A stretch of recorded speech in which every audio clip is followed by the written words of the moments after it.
going to dispose with the business part of the meeting because I think everybody's anxious to get into the panel discussion on employee engagement and brand promise. For anyone who is not a member and does not have access to some of this documentation, please email Rob Wright. It's RWRIGHT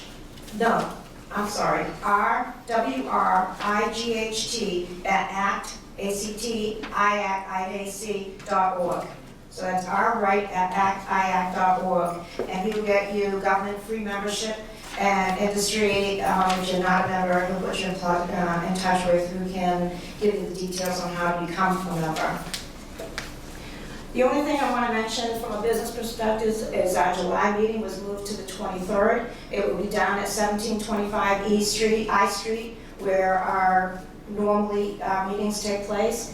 And GAO's employee engagement survey results will be out July 15th. So they've done a few small presentations, but they're going to do a deep dive for us on the 23rd.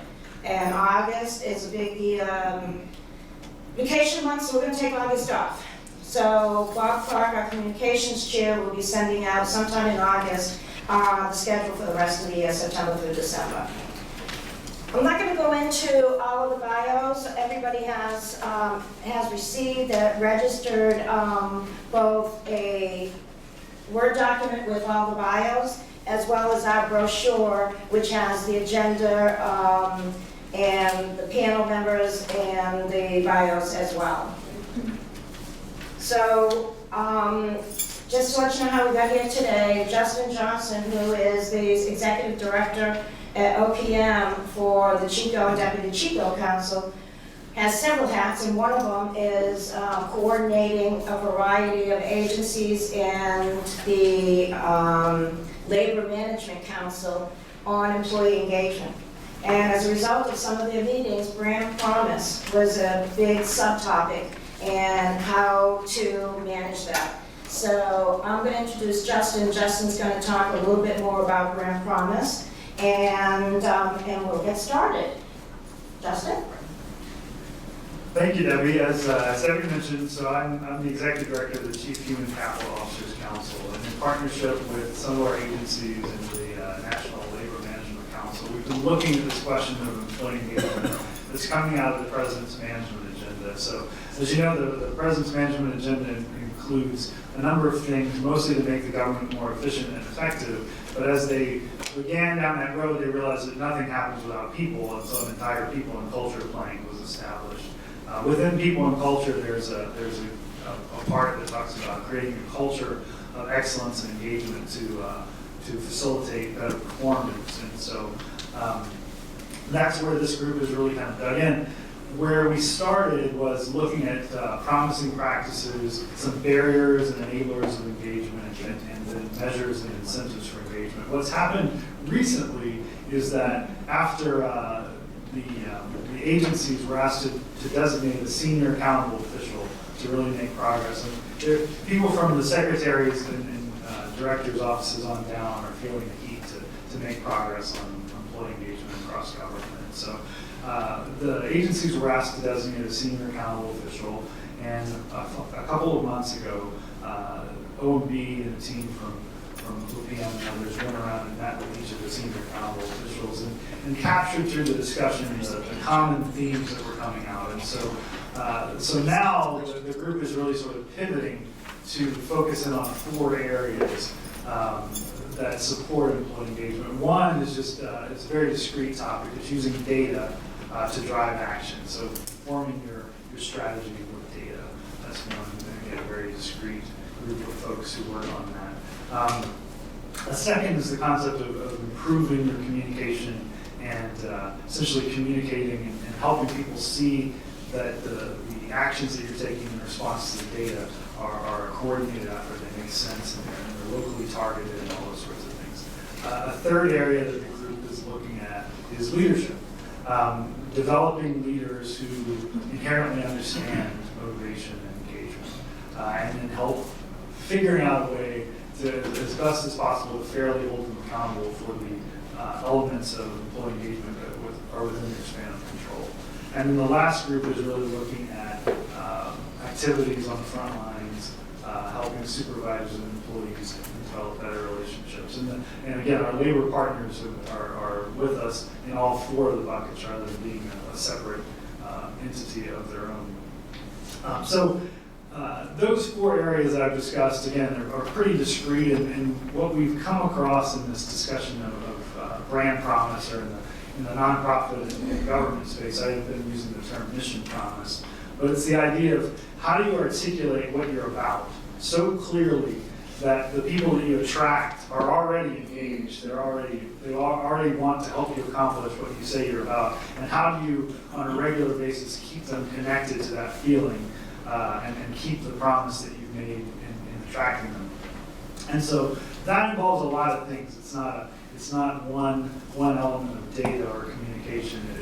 It's everything from creating organizations that work well and job descriptions that articulate what you're really looking for in the individual positions and all those sorts of things. So there's so much that goes into this concept, and we thought that by hearing from leaders in a variety of sectors, it would help us all to understand sort of the common approaches and the different approaches that people have taken to become successful. So the panel that was put together brings us two representatives of three sectors. So we've got two from the nonprofit sector, two from the government sector, and two from the corporate sector. And really, when you think about the strengths and challenges of each sector are somewhat different. But I think you'll hear today that the panel that we've assembled, they're all excellent. They've all figured out the way to not only articulate but to keep their brand promise. And so with that, I wanted to start by having the panel members introduce themselves. And so, Debbie, should I pass the microphone? Is that what we're doing? Or no, the table mics are. The mics are. That's you. Fantastic. Okay. So we'll start actually on the end with Jessica Leiser. Hi, I'm Jessica Leiser, and I'm with Custom Inc. We are a design online apparel company, and I've been with Custom Inc. for almost 15 years in November, and we've been around for 15 years, starting in April. So almost from the beginning, I was one of the first 10 team members there. So watched it grow, and now we're we're about 1,400. Good morning, I'm Diana Davis. I'm with the Smithsonian Institution, and I work in the Office of Human Resources. And you may have heard of Smithsonian. We are the largest museum and research complex in the world.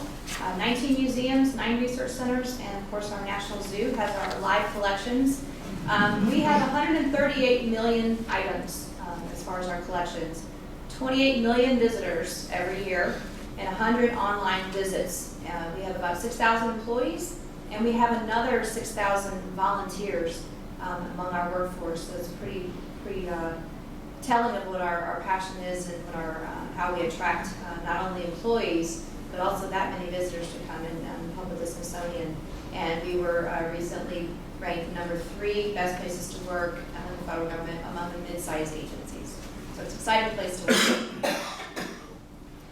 Aloha and good morning. My name is Kimo Kippen with Hilton Worldwide, and I have the privilege and honor of serving as our Chief Learning Officer. So in essence, what that means, I'm just responsible for all of the learning from entry-level positions all the way to our senior-most executives. We're a large hospitality company. How many of you are a Hilton customer? So I go very humbly to say thank you. Thank you for your business. I wouldn't be here if it weren't for you. So thank you. And so we touch, we're in about 96 different countries. We touch about 340,000 employees, what we call team members around the world. We're both so we're kind of where our structure is. We have people that, if you will, work they get a Hilton paycheck. That's about a half of our employees. And then the other half actually get paychecks from other organizations or franchisees that have the right to fly our flags in all the various countries that we do business in. So that adds, I share that only with you because it adds another level of complexity as to how we're talking here about brand promise, we're talking about employee value proposition. How do we be able to do that given, again, all the complexities, not to mention cultural, which is most significant of course, language. I'm Crystal Williams. I'm the Executive Director of the American Immigration Lawyers Association. We're a membership organization of about 14,000 lawyers. You have to be a lawyer to belong, and you must be a private sector lawyer. Government lawyers belong to the federal bar instead. We have about 60 employees here in Washington, D.C. We own our own building, so our headquarters is over near the White House. I am essentially the chief executive of the organization, and so I've got about a senior staff of about 10, and then we work with the various staff members in the different departments. We also have a board of governors of 84 individuals, and yes, that is a large board. And it creates its own unique challenges. We also work with an executive committee of 7, which functions as most organizations' boards would. So all of those are the dynamics that come in. In addition, we have an affiliated 501c3 or foundation organization with another 20 or so employees and a separate executive director that partners with us on a lot of operations and also lives in our building. 6 degrees of separation, we're neighbors. We just found out, we live around the corner from one. Good morning, I'm Greg Merrill. I'm the president and CEO of the National Older Worker Career Center. Somebody's got to be the smallest here, and that's going to be us. We're a national nonprofit that recruits, places, and supports experienced workers, those over 55, with 2 federal agencies. These unique programs are legislatively authorized, grants-based, and allow us to connect experienced workers with the agencies quickly, easily, and economically. We currently support over 600 enrollees. That's a term of art. These are the experienced workers that are enrolled in a federal grant program. Courts have said that's a term we can understand. We support over 600 of those that work with EPA and the Natural Resources Conservation Service, which is an agency inside the Department of Agriculture. We've been in operation for 17 years, and over those 17 years, the enrollees that have participated in the programs have provided the government with over 17 million hours of service. We have a stable, committed staff of 23 that supports the experienced workers currently in programs and those who would like to join. I suspect I'm here today because NOWCC has been rated for the past 2 years as the best nonprofit to work for by the Nonprofit Times, which is a subscription-based and online publication that supports the nonprofit sector. Now, they conduct an annual competition that's run by a third party. They invite nonprofits to apply, and it's a 2-part process. You send in extensive information about your practices, your policies, your benefits, your salaries, etc. Kind of the hard data. And then they ask you to send them a list of the staff and their email addresses, and every member of the staff is invited to take an online survey to provide input into how the staff feels about the organization. Now, they touch on a variety of topics: training and development, overall engagement, leadership and planning, role satisfaction, work environment, relationship with supervisors, corporate culture and communications, and pay and benefits.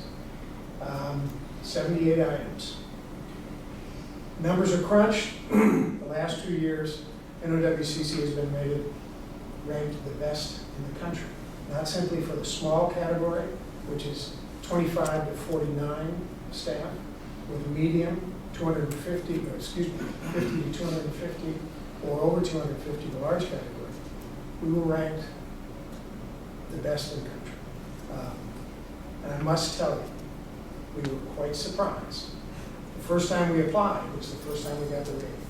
We thought, we're going to apply, we're going to learn how the process works, and we were blown away. So I'm here to help share, from what I understand, how our staff engages with itself and with the 600 employees. So, I'm Jerry Buchholz. I'm the Assistant Administrator and Chief Human Capital Officer for NASA. And NASA has 45,000 contractors, 18,000 employees in 50 states at 10 centers and 1 space station. People are pretty familiar, I think, with our mission. Our mission is referenced in newspapers and the press nearly every day, some portion of the NASA mission, both human exploration as well as scientific robotic exploration of our solar system and universe. Our overarching mission, however, is to reach for new heights and reveal the unknown for the benefit of humankind. And that very much has an influence on the culture of the organization and our employment philosophy. And it is indeed the actual work experience that people have working at our agency on our mission that tends to draw people into our agency. We are the preeminent exploration entity on and off. Absolutely. So maybe and since Greg mentioned since Greg mentioned the nonprofit times process, I should also say that our other panelists are here mostly because of other similar processes. So for the federal sector, we have the Federal Employee Viewpoint Survey that's also reported more robustly in the Washington Post as the best places to work rankings by the Partnership for Public Service. And then there's also things like Glassdoor and others for the private sector that get into sort of what it's like to work in places and how do people really feel about the experiences. So I wanted to start with a general question. So again, for the purpose of today's discussion, we've been talking about brand promises, recruiting a workforce. It's naturally attracted to what you say you're about and then allowing them to do what they thought they were signing up for on a daily basis. So in just a few words, can each of you describe the brand of your organization and tell me how that brand is important when you're recruiting new employees? Sure. So our brand is all about bringing people together, so both internally and externally, we want to unite people and escalate their events into occasions and meaningful occasions. And the way we really talk about that as a company and use it in all of our recruitment is really living our core values, which is the golden rule, ownership and innovation. And we bring that into everything that we do at Custom Inc. So it's included in every job description, and then it goes throughout the whole interview process that we're looking for people that actually fit with our brand and really want to practice those core values, but really we're really inspired by our customers. So people that want to go above and beyond for our customer and for each other is really what we're looking for.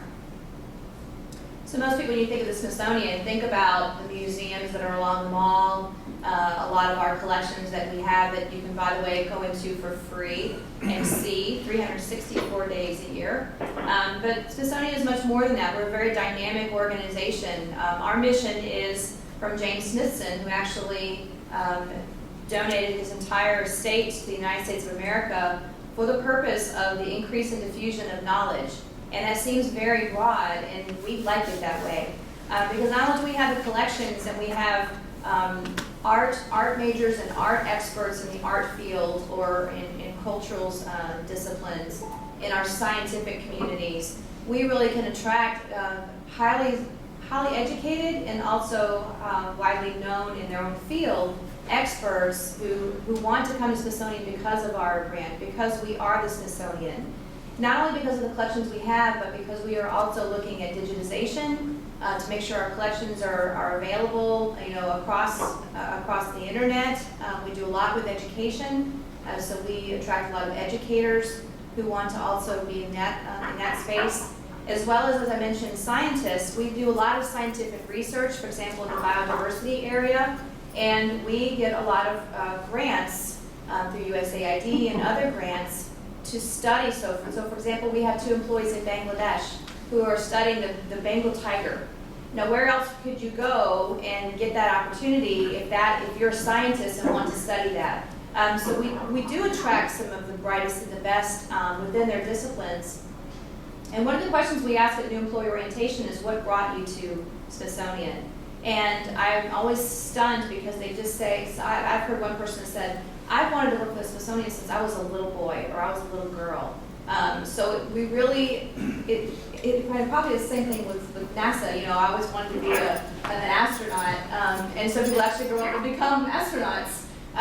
But I think that really helps, and we just have to create that environment then where they can do that great scientific work. They can be part of that art collection and really feel passionate about what they're doing, and that matches their own personal interests. Thank you. I would, Kimo with Hilton Worldwide, and I would share with you that our vision, quite simply, and it was said by our founder, which is Conrad Hilton, is to fill the earth with a light and warmth of hospitality. And let me say that again. To fill the earth with the light and warmth of hospitality. There is nothing more aspirational or inspirational than those words. And that's why I'm there, and I think that's why you're here, why many of our team members are there. We support that with, of course, behaviors, and that's where I think where it all gets down to is so what do you do? That pulls back to really what our value statement, our values are. So we tried to make this really simple, which goes to, I think, one of Justin's other key points, which I really like, is the importance around communications. How do we link this and keep it simple? So we use the acronym Hilton, go figure. So H stands for hospitality, I stands for integrity, L stands for leadership, T stands for teamwork, O stands for ownership, and N stands for now, and having a sense of urgency to respond to our customers and to each other as team members. And that's what we do, and that's, I think, and then I can share with you a lot of statistics and how we pull that through, but in essence, that's what it's all about. I think what's important that I think you're hearing us all say is really this whole notion of really a higher purpose. And I think that's the trick, right? So what is your higher purpose for you personally, for your organization, for whatever it is that you do? And then how do you live that on a day-to-day basis? And then, of course, it's all about leadership. And then how does leadership, what does leadership say and do to really live that higher purpose? And again, for me, that's about filling the earth with the light and warmth of hospitality. I'm also from Hawaii, so personally, this just kind of resonates with me. It's about this aloha spirit. I say, every email that you'll get from me will always say aloha, because that's what I think life is about. Life for me is about being of service. I'm in the right business. My organization lives at its core by our mission statement. It really does drive what we do, the decisions we make. Our mission statement has two prongs, and within those two prongs, a broad and a narrow. Our first prong is our advocacy mission. A, the broad, to promote justice. The somewhat narrower, to advocate for fair and reasonable immigration law policy. That is our advocacy purpose. Our professional development purpose, then. The broad, advance the quality of immigration and nationality law and practice broadly, and that means not just our members, but all who are in the field. And then specifically enhance the professional development of our members. And so we live this mission statement. Our annual plan every year is built around this mission statement. So that everything we plan out, the first question is, how does it serve our mission? And if we can't answer how that serves our mission, then we don't proceed with the plan. Because if it doesn't serve our mission, it's not for us. We have in our lobby, we have a 3-story staircase in our lobby. And hanging over that staircase is a 3-story banner with the picture of Lady Liberty. And if you look closely at Lady Liberty, the whole picture is comprised of people's faces. And on it is, surprisingly enough, our mission statement. You can't get to your office in our building without acting our mission statement. It's there, it's everywhere, it's on our website. It is in everything we do, is what we talk about, what we think about.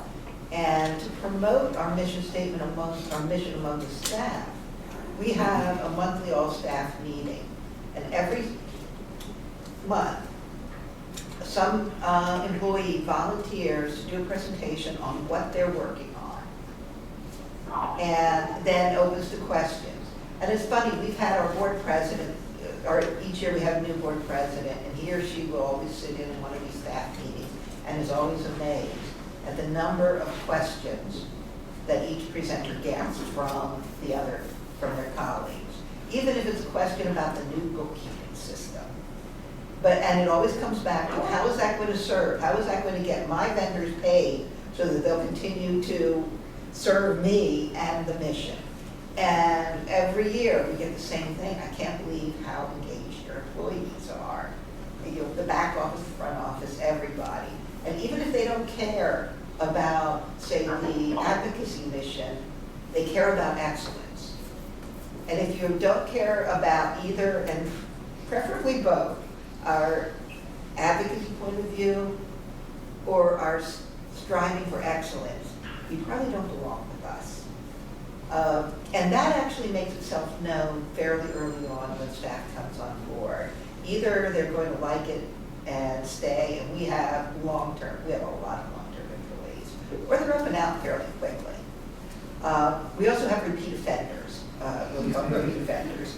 People who leave and then go someplace else for a while and then come back. I happen to be one of them.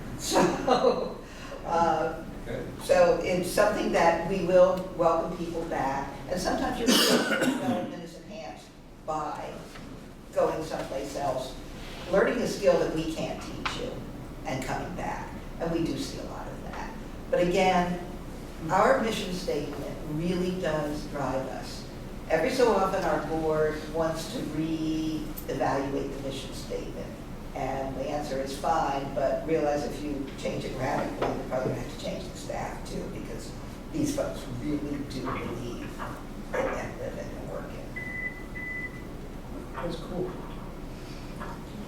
At NOWCC, our mission is connecting experienced workers with federal agencies to help the agencies achieve their mission. As we interview prospective staff, and we don't have much turnover. We have a small staff of 23 people in 4 locations around the country. Most of the attrition is through the time. Like the lawyers, we've had a lot of people who have been there for a long time. I said a moment ago, we've been in existence for 17 years. Roughly a quarter of the staff has been there since the beginning. And as was pointed out, people usually identify themselves early on if they're looking. Not because they're not competent, because they fit. They don't embrace the mission. And the mission is all encompassing to us. Our mission is a daily occurrence for our staff to touch the experienced workers, to help them locate their mission, to help our clients, the agencies, connect with the optimum experienced worker. Yeah, let me digress for just a second. When we're talking experienced workers, we're talking people who wind up in positions, everything from administrative assistant to a PhD bench chemist. This is not a social program. It has a lot of social benefits.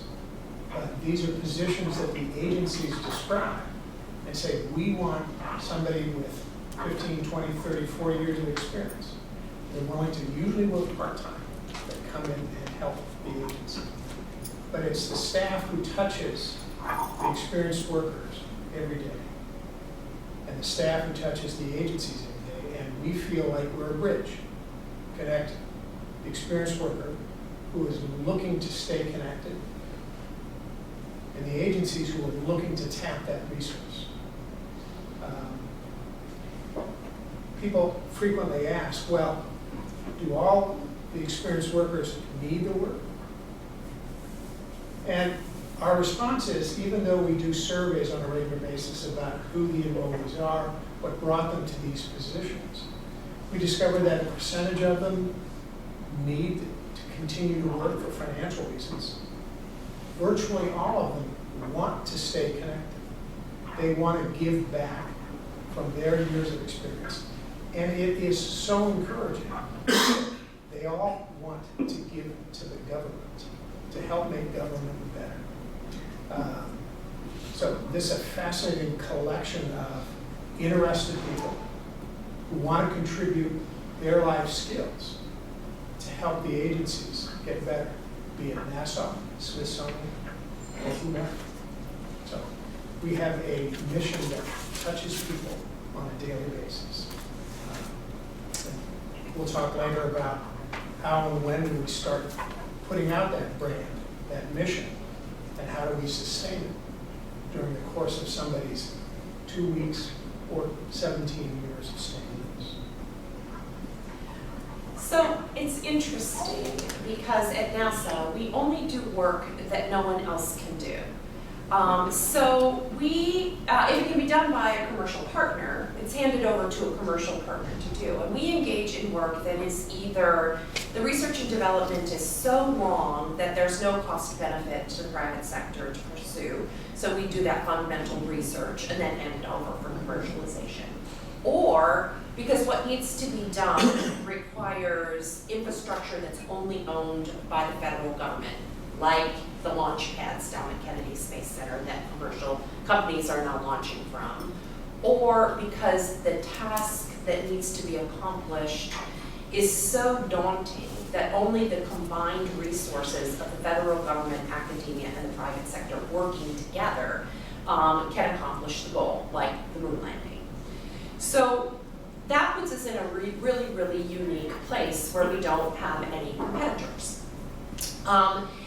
And so when you talk to any fifth grader on the planet and you ask them what they like, they will tell you that they like dinosaurs and they like rockets.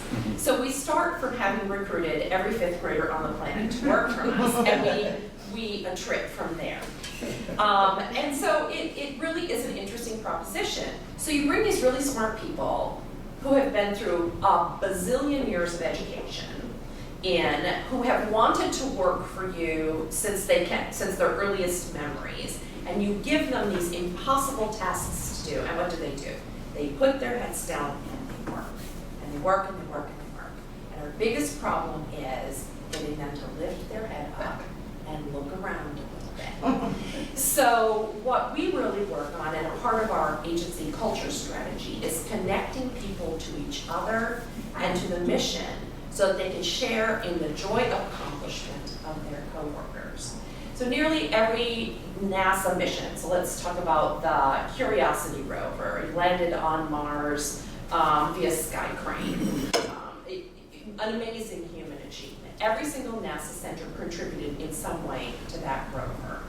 So one of the things that we did was we not only did PR out to the whole world, so that everybody on the planet would know that this tweeting robot the size of a Mini Cooper landed on another planet via sky crane, but we also branded into our own workforce. And I think that's something that we often, especially in the federal government, forget to do. We brand out there, we recruit in, and then we never brand to the people who work for us ever again.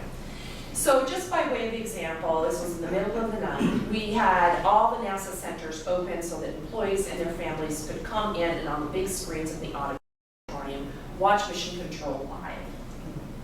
It was fabulous.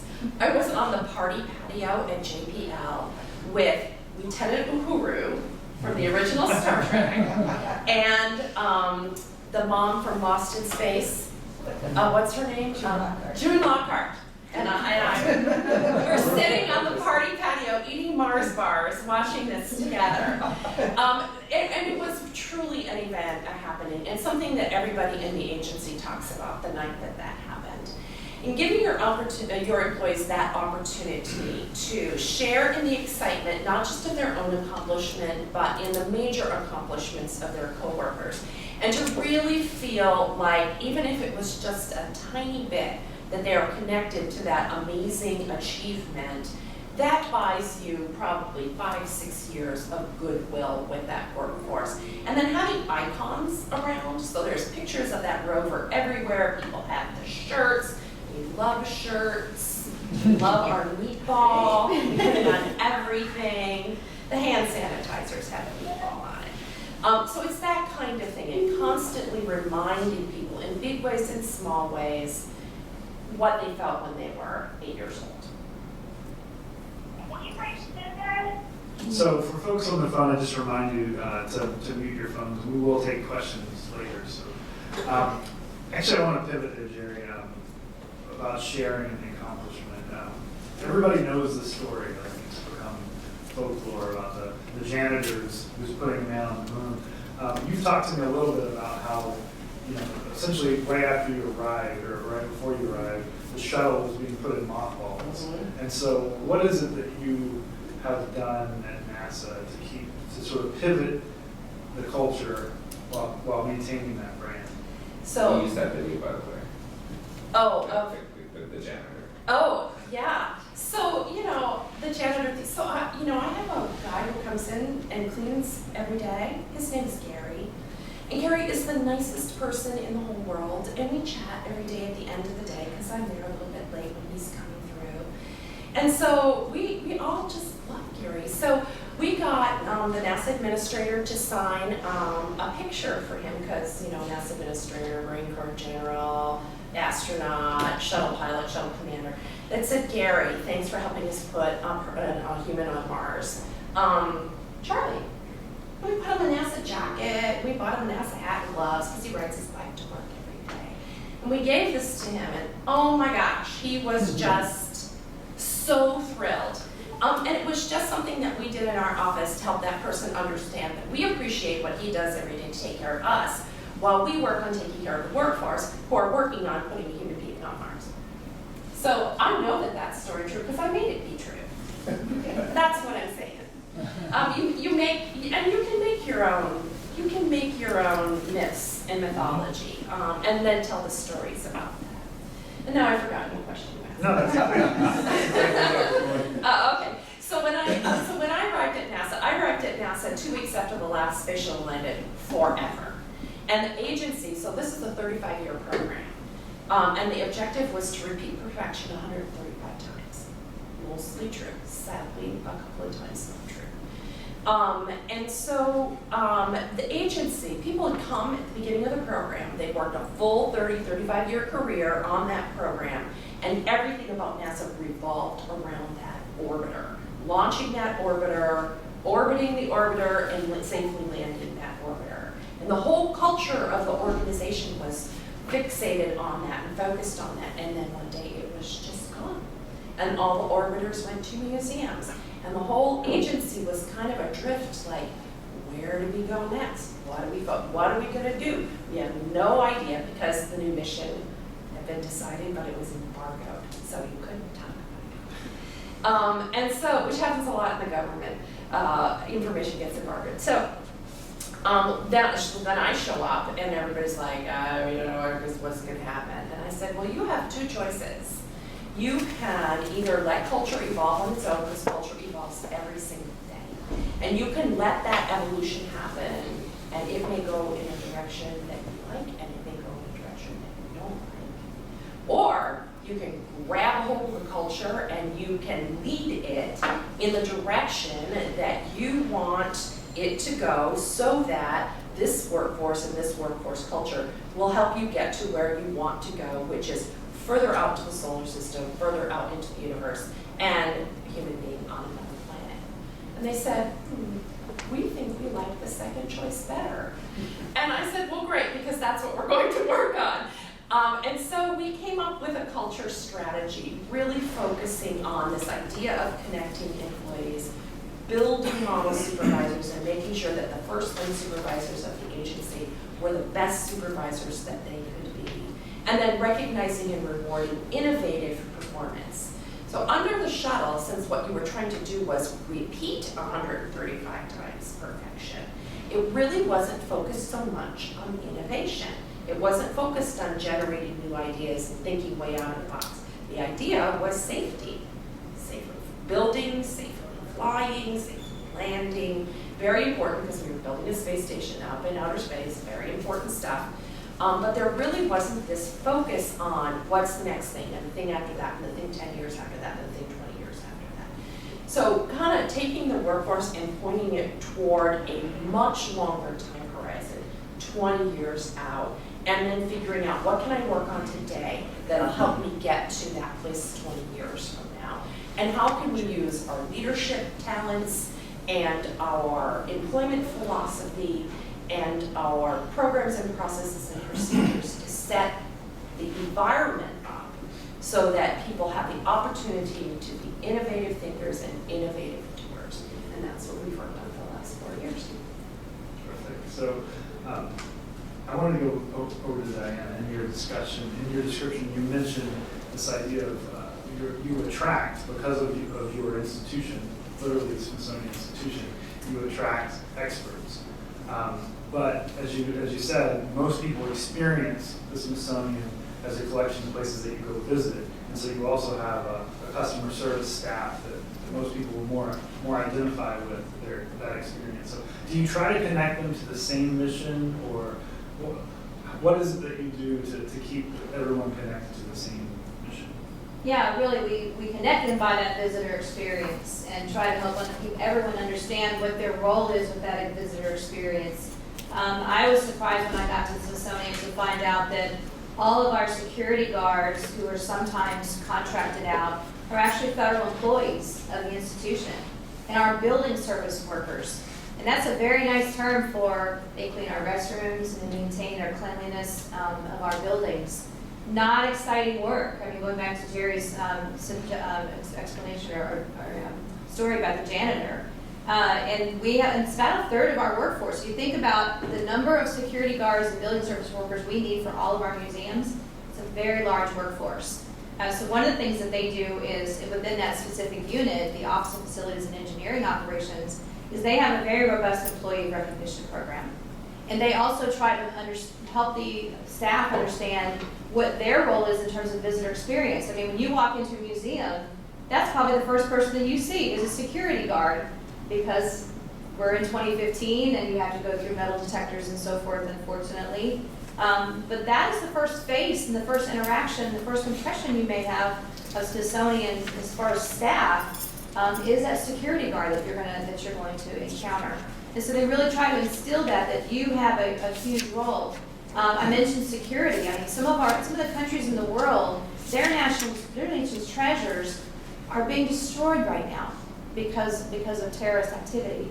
And so think about what kind of a target our museums could have if someone wanted to walk into the National Museum of American History and destroy the Star-Spangled Banner. I mean, that would just not only pull at the thread of American society, but that's a huge responsibility. So they do try to help that staff recognize what they do on a daily basis and how important it is, how they have to be ready to respond to any event that comes along.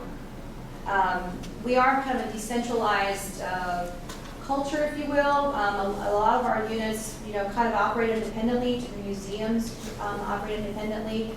National Zoo, they have their own culture. They're very, very different from an art gallery, and they really take that seriously. And what they do with the survey that we do that's similar to the Employees Viewpoint Survey, we basically administer our own because only 60% of our revenues are from federal appropriated dollars. So 60% of our staff are federal.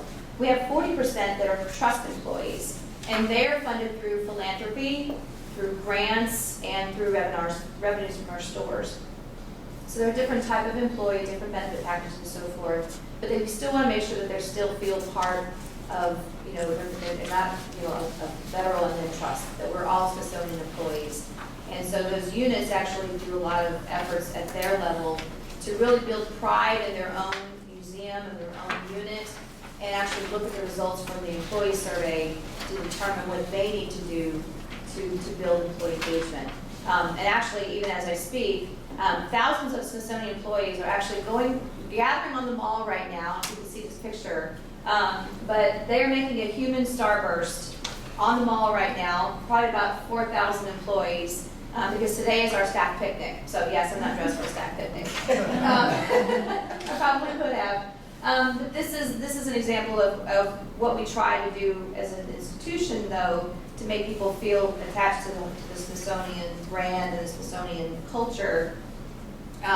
We also have free membership to Smithsonian Associates, which is kind of a membership-only organization, and they do various lectures and so forth, and so we as Smithsonian employees have access to those events, as well as discounts in our stores. So, you know, if I want to keep Smithsonian going, the best way to do is pull out my wallet and buy something at one of our stores too. So, but lots of different ways that we try to not only keep engagement going at the institutional level, but try to connect some of those people who aren't the art history experts, but care about those collections and about the visitor experience.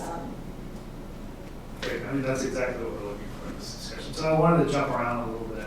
Since you mentioned this idea of different cultures within, I mean, you've got the brand and the mission, but you've got different local cultures. I wanted to pivot to chemo. I mean, you've got hotels worldwide, literally. You've got some that you mentioned in the opening that are operated by franchisees. Is it okay to have local culture? Is it a strength even? Oh, absolutely. So yes, to answer the question, is it okay to have local cultures? And absolutely, I think that's what we want to bring forward. So I think when you think about it from an inclusion perspective, it's all about how do we even make that more robust and to have that expressed. So I think from a corporate perspective, from how we do business, it is obviously we want to make sure that everything ties back to our vision of familiar, polite, and warm hospitality, but how that manifests itself in the country, for the country, in the town, in the city, wherever it may be, how we pull that through is definitely got to be very, very localized. And so when I think about designing and developing any type of initiative, it's sort of that 80-20 rule. 80% will be some of that common frame, and then 20% will be allowing for all of that uniqueness of that specific culture and that destination. And then, by the way, we're launching a brand in July called Curio, which will be, that's its whole mission as a brand, is to be completely local. Everything is sourced locally. It will reflect the neighborhood. We want to make sure that, and we're appealing to a millennial customer. So we want to make sure that we look and feel of what that particular neighborhood will be. That first hotel, confidentially, basically will be in Bethesda. So that will be our first test of this new hotel Curio. So we're working right now on all of. So you think of the vision overall again is the same. We have the same mission, but then each brand has its own reflection of what that is. So each brand kind of tells its story. When you think about a brand, I think of it as a story that's unfolding. And so how does this story continue to unfold, and how do we continue to tell it? And the telling of that story is really about a promise delivery. So we're very focused on whatever that brand is, that we're going to continue to deliver that promise, and wherever that may be.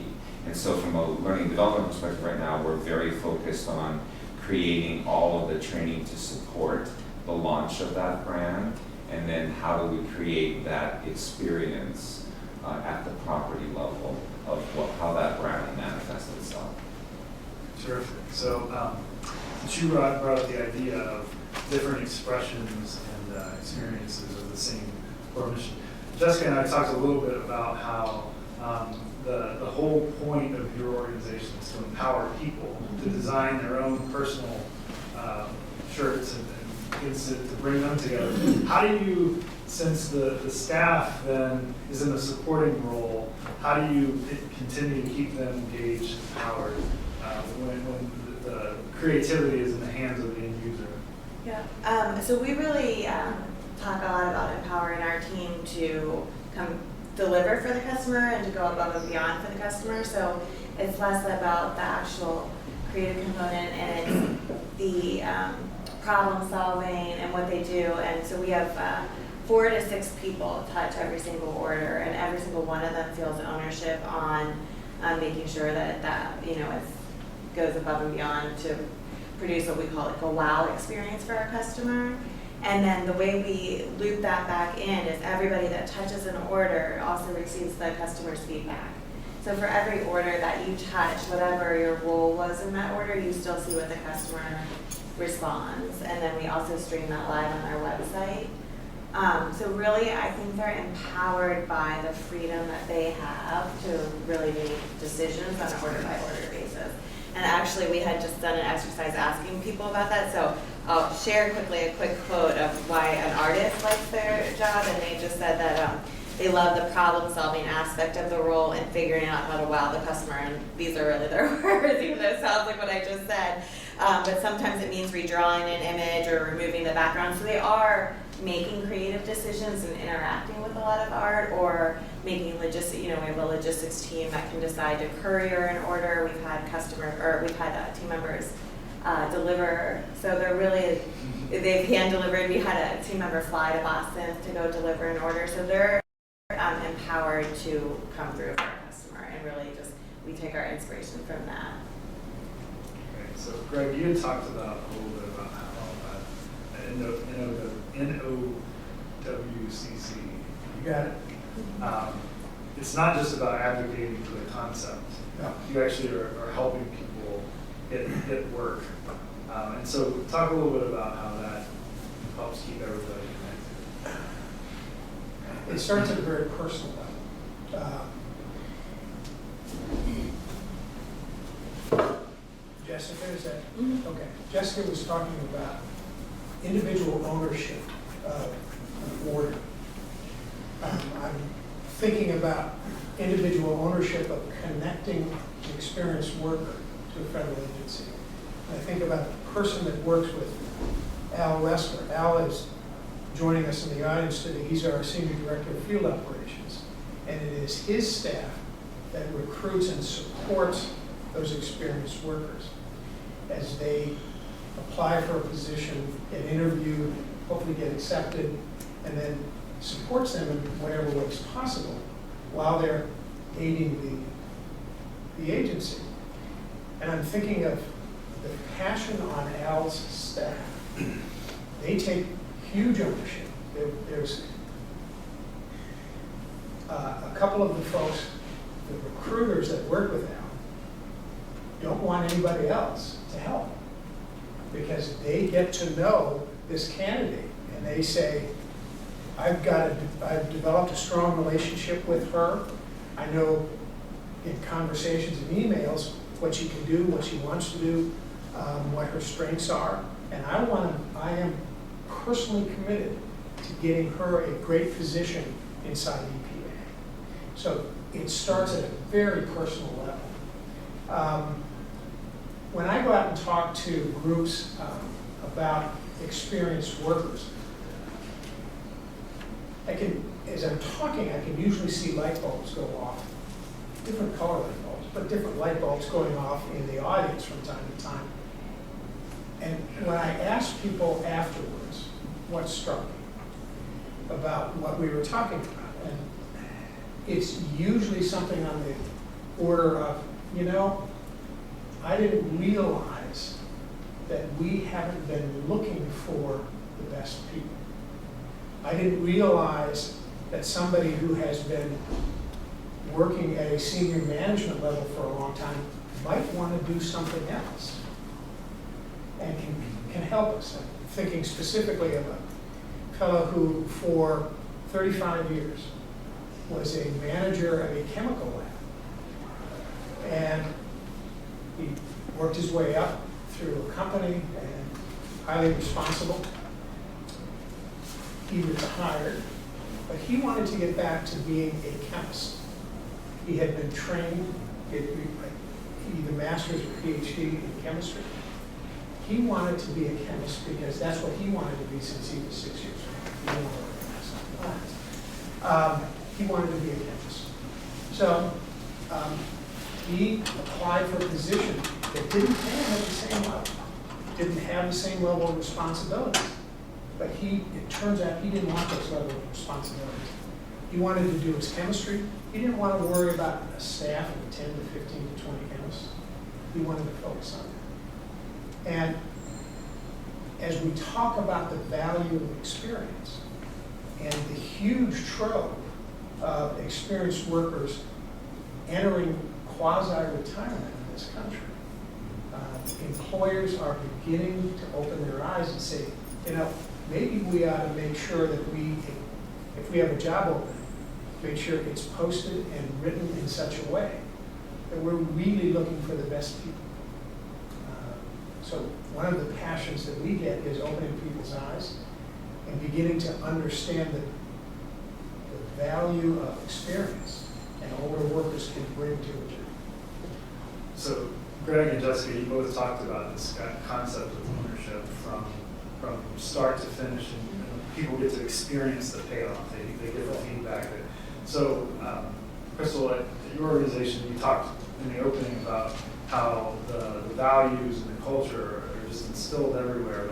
But as an advocacy organization, sometimes people don't get the direct payoff. So how do you overcome that? How do you work on that? That's a really good question, particularly because the people who are directly engaged in the advocacy part of our mission, the payoff is in the results of the work, or unfortunately in our area, sometimes the lack of results of the work, but the work itself. And so your investment is is with your colleagues. We partner with other organizations in the field, so it's with our partner organizations. It's with the people who might ultimately benefit from a change in policy. You've got all of that immediate gratification, if you will, coming. But if your job is not directly involved in that, yes, sometimes the people not directly involved in the glamour part of our work feel a little bit like the redheaded stepchild. And we're constantly conscious of that. And so part of what we do to bring them in is when we have a big initiative going on. In those monthly meetings, we will ask everybody, each department have a representative and say, what have you been doing as part of this initiative? And every time we have a big initiative, we find that every department had a role in it. Oh, I picked up the phone and I answered the phones and I was directing the phone calls of the people who you talked to. I paid your vendors so that they would continue to give you the supplies you needed. And we didn't say, hey, you are doing that. They said, hey, I'm doing this. Everybody has a part in it. And then there are some of our employees who actually aren't invested in our advocacy mission. In fact, they're not sure they even agree with it. Nevertheless, we do have the professional development mission, and they're very invested in excellence. So whatever they do, they want to see excellence. And so even if they are at least skeptical on the advocacy mission, they are invested in the mission of excellence. And so that comes out too. Our whole point is to share with each other what we're working on so that everybody knows what's going on.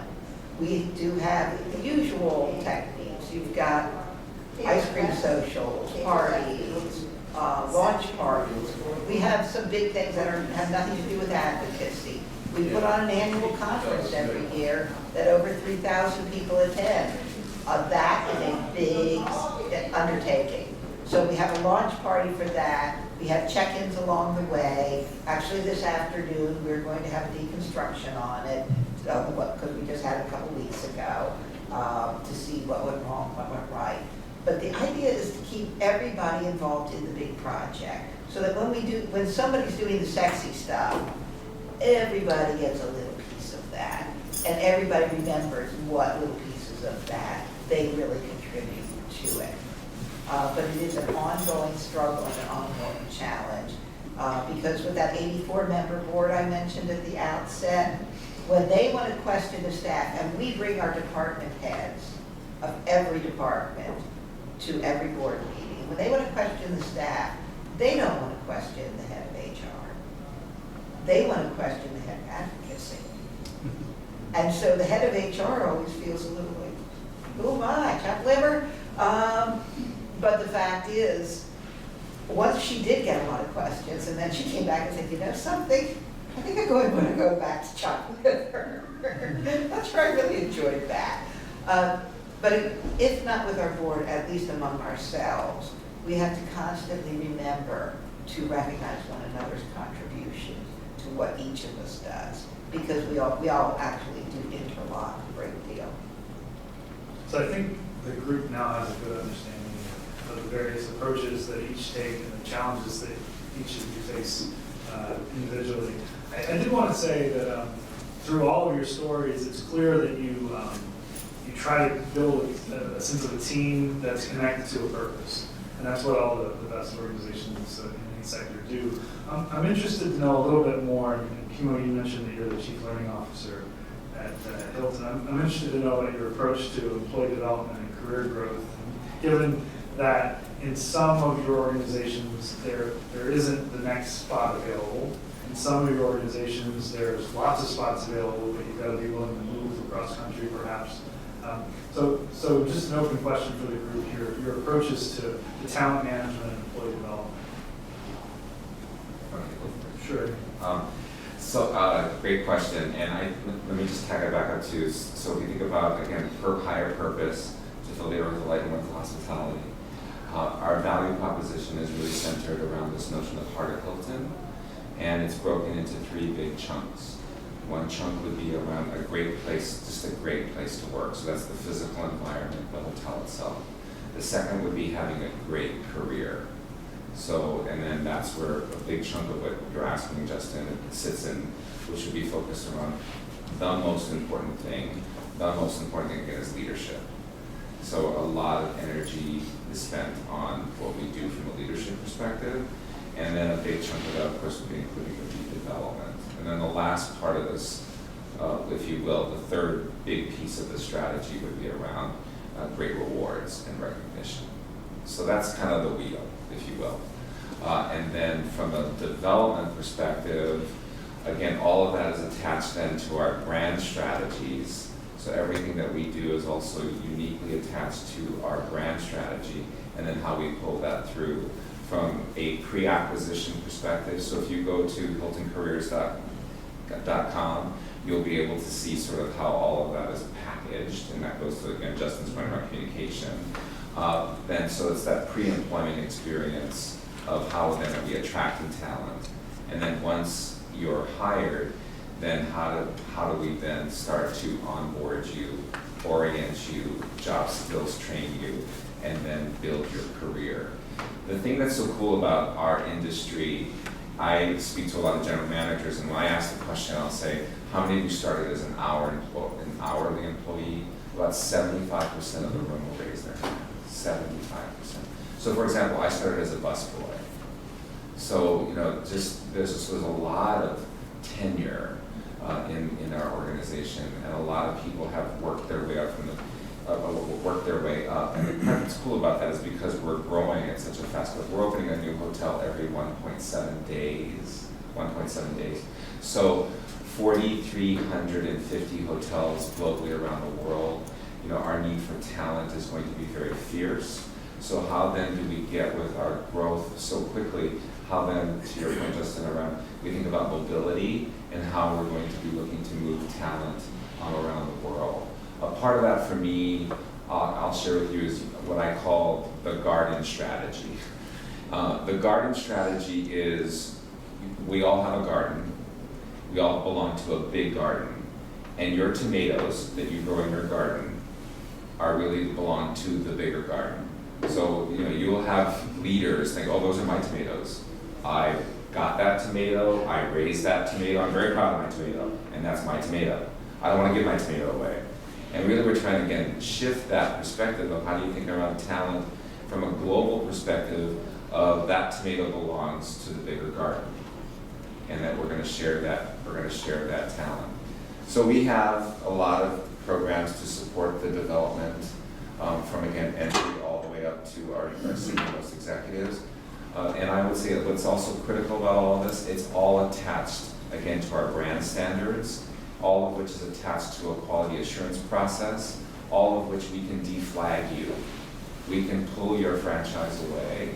Do not pass go, do not collect $200. Sorry, you don't have a certified whatever that you're supposed to have. You don't have the people that are trained to do that, to deliver that, to do that job. We can deflag you, and we have. So we have to constantly, with the turnover that we have in our world, and some that's very high depending on, like in Colorado, for example, you'll have a 150% turnover.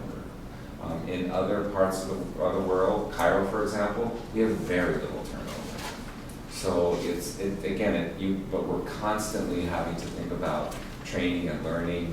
And the thing that's so cool for me is that I never, ever get questioned about why is learning important. Now, I do get questioned, like, how do we make it more efficient? How do we make it more effective? But those are very fair questions. That should be my job, right? But when it comes to learning as a critical component of what our overarching strategy is, first and foremost, the brands they bow down because they know that without learning and without a well-trained organization, you can't deliver a brand promise. You just can't. So I want to go a little deeper on this. Greg wanted to talk. I just wanted to comment that as I'm hearing the stories and actually as I'm remembering some of the material you said earlier, everybody here, it's probably no coincidence that every group here has this loyalty that's been created over time. She was part of the first 10 employees that Custom has grown. The hourly people that have gone up to general manager, the third of the people who've been there from the beginning, people grow up wanting to work for NASA and Smithsonian. So it's probably no accident. These things have happened across the sectors. But so Greg, what would you want to? Wanted to give a response to your question about training development from the other end of the spectrum, from a small organization as opposed to Hilton, which is a little larger than me. Yeah. You're also inheriting people that already have a lot of experience in training.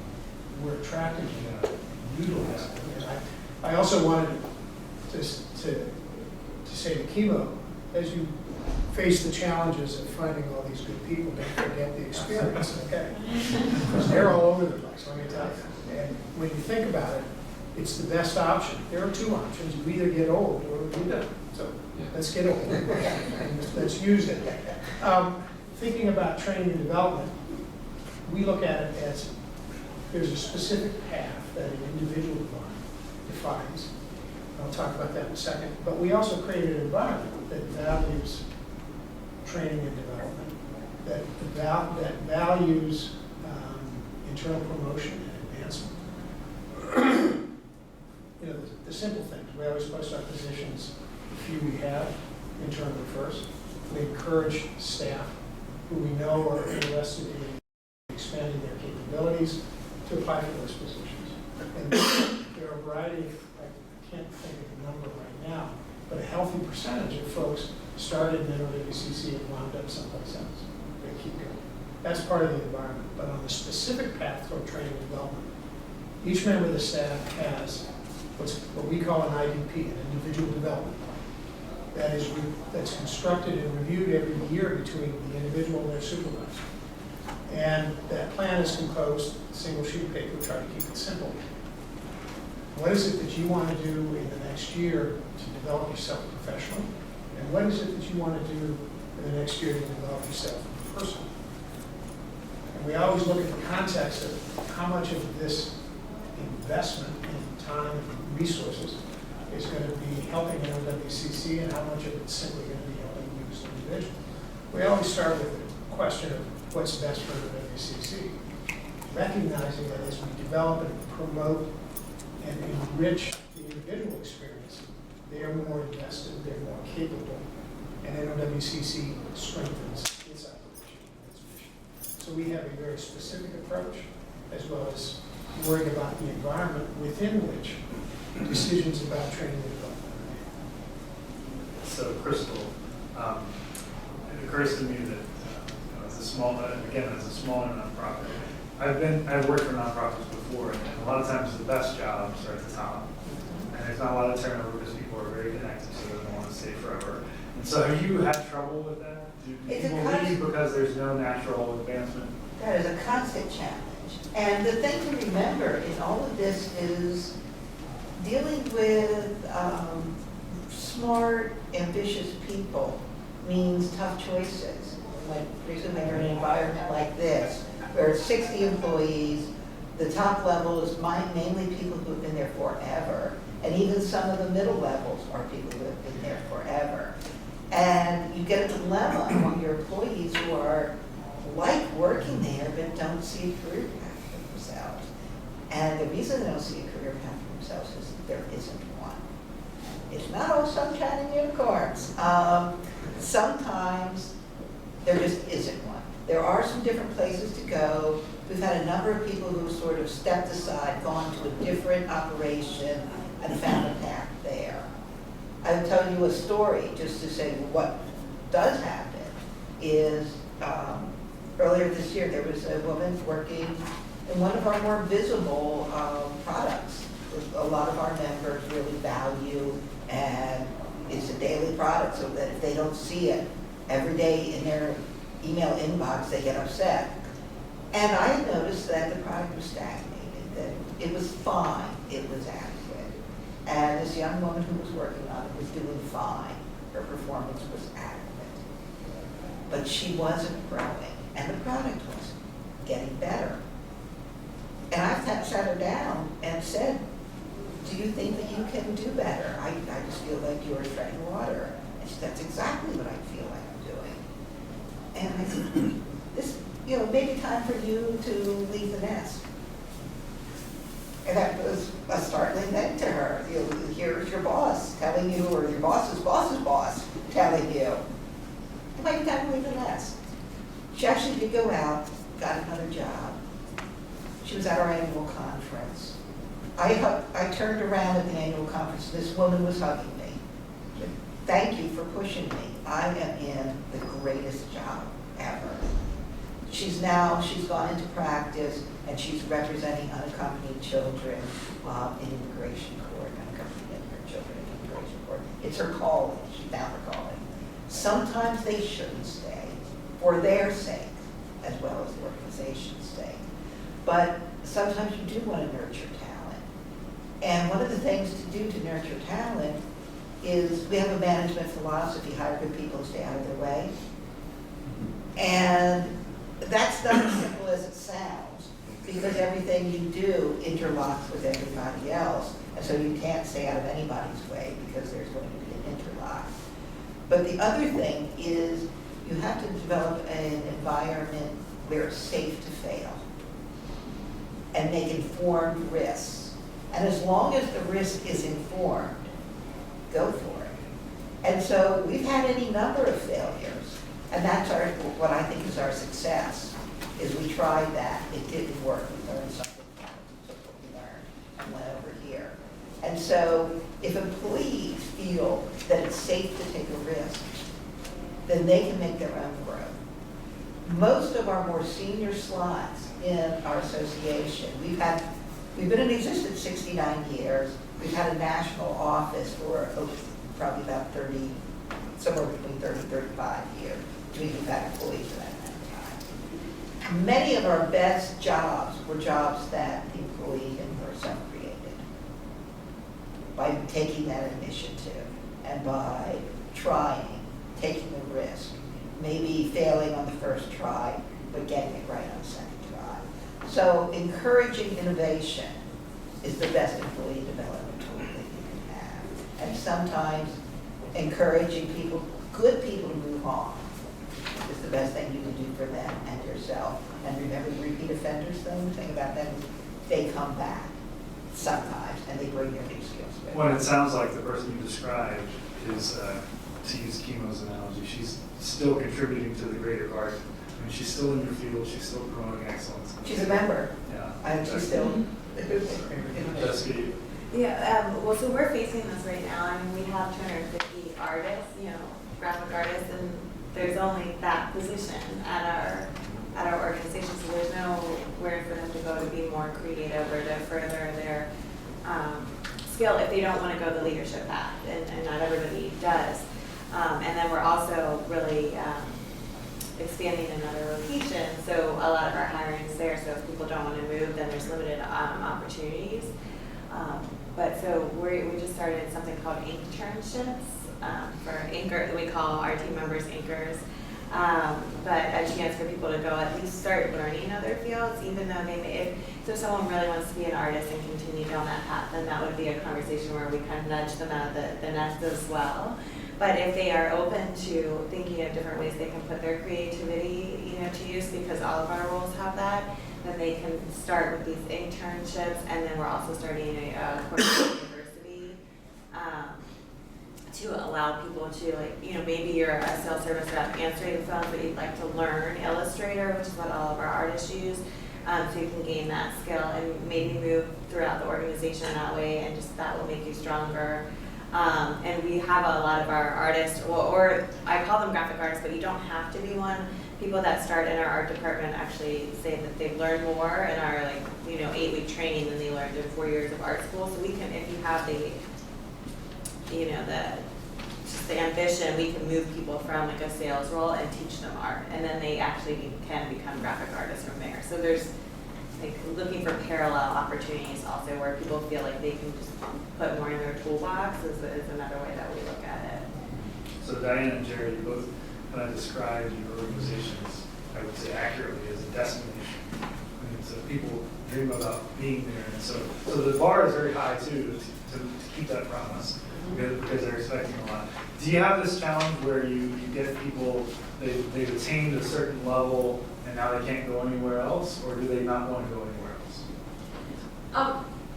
Go ahead. Okay. Yes, because our attrition is astonishingly low, between 3 and 4%, and of that 3 or 4%, 80% of that is retirement. So people will be there 30, 35, 40, 45, 50 years before they retire. We have more people over the age of 70 than under the age of 25. So people stay a really, really long time. So part of the dynamic is creating a learning organization where people who have a thirst for learning have an opportunity to learn, so that even if they aren't getting promoted, they still feel they are advancing. And understanding the difference between promotion and advancement and making sure that the workforce understands that difference can be really, really important. But there's also this component of fresh. And this idea that there are ways to stay fresh and excited about your work that go beyond traditional classroom training or online training. So a couple of things that we do that I think are really interesting that are free, that anybody can do, are we do a lot of job shadowing, and reverse mentoring. So at NASA, people are extraordinarily generous with their time. And we have a culture of job shadowing that we've built in the agency.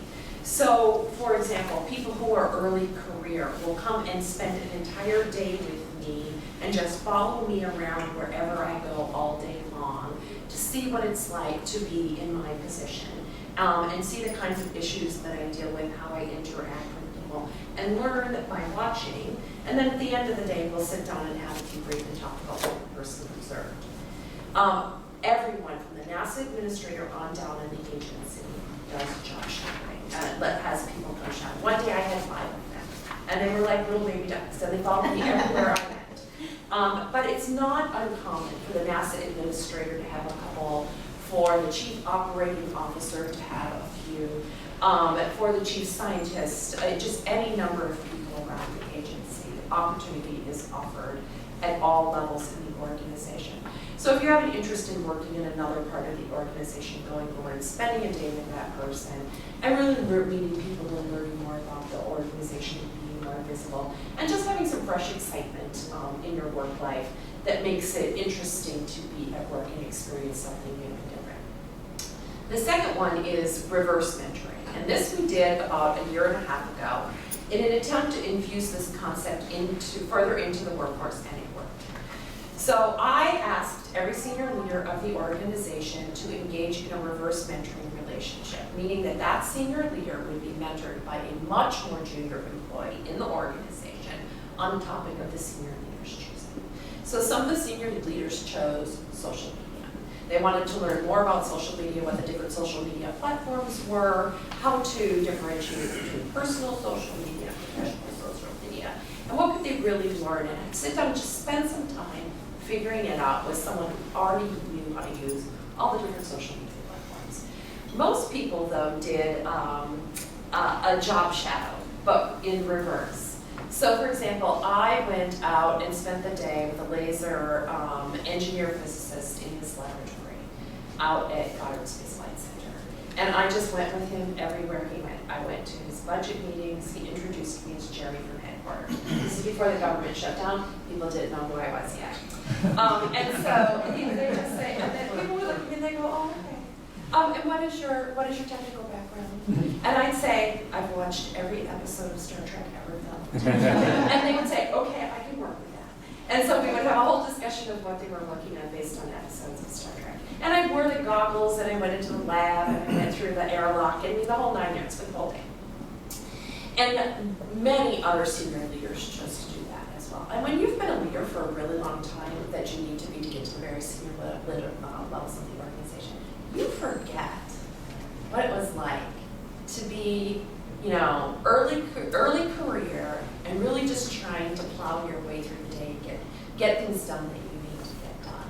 And one of every single person who participated, both the senior leaders and their mentors, had a positive.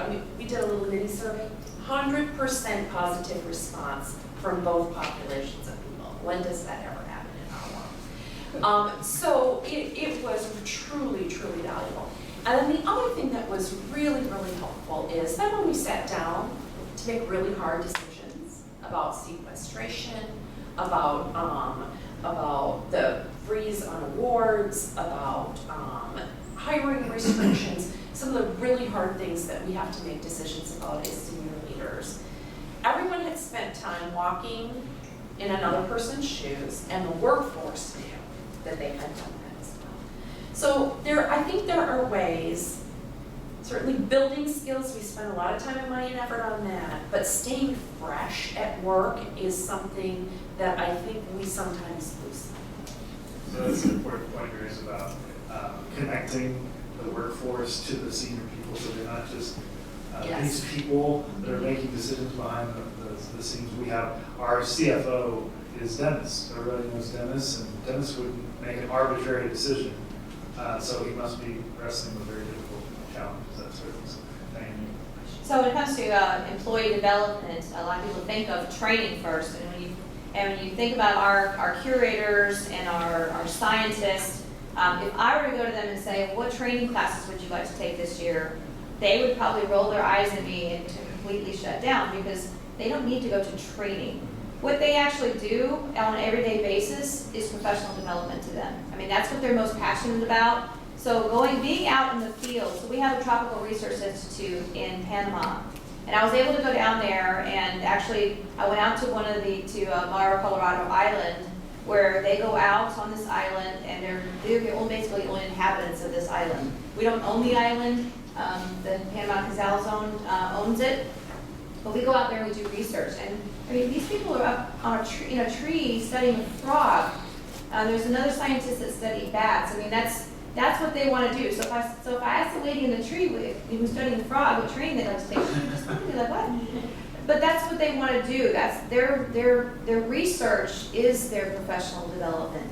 And a lot of their goals are to increase their own knowledge within their field to the point of being published. And that to them is the ultimate accomplishment, is to actually be published.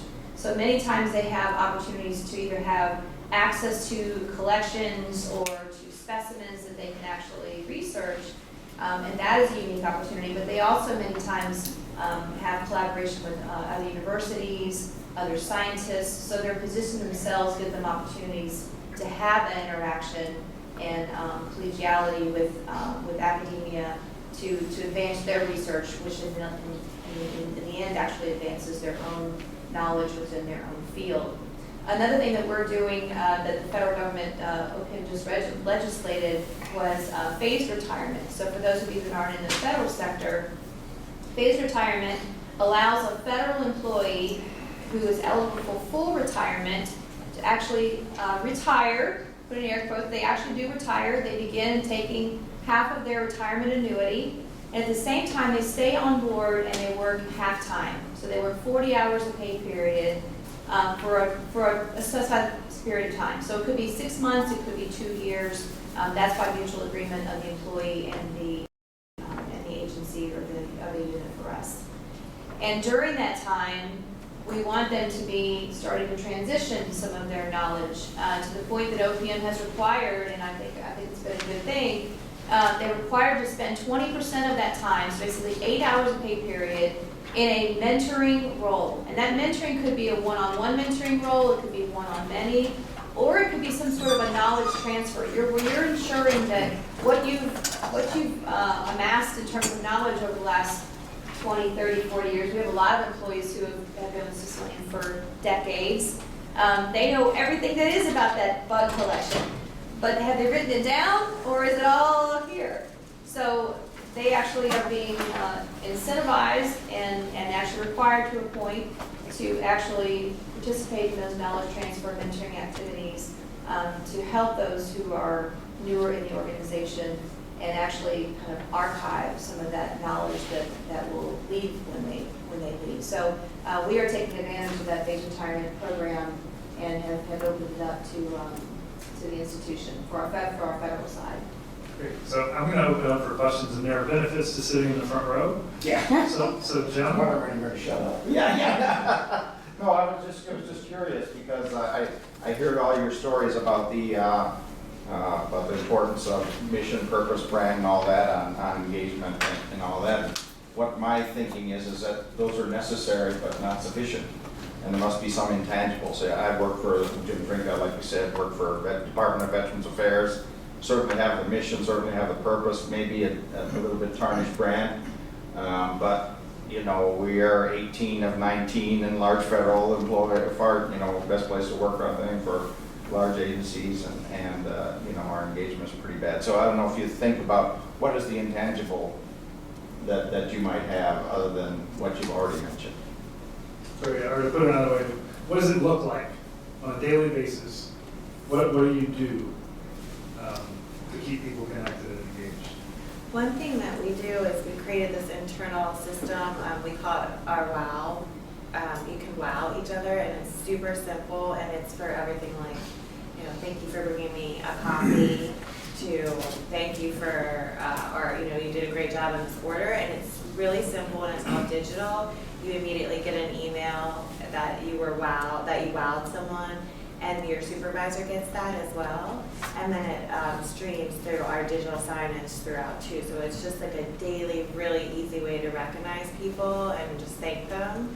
And then each month there's 7 different winners who received the most wows, but we also like to recognize who gave them, who just taking a time out to thank your team members or your teammates for anything big or small. And so this customer sent this feedback, really great job. They called you out by name, and people will recognize each other for that. So that's just a very much a part of our day-to-day, and it just keeps you connected.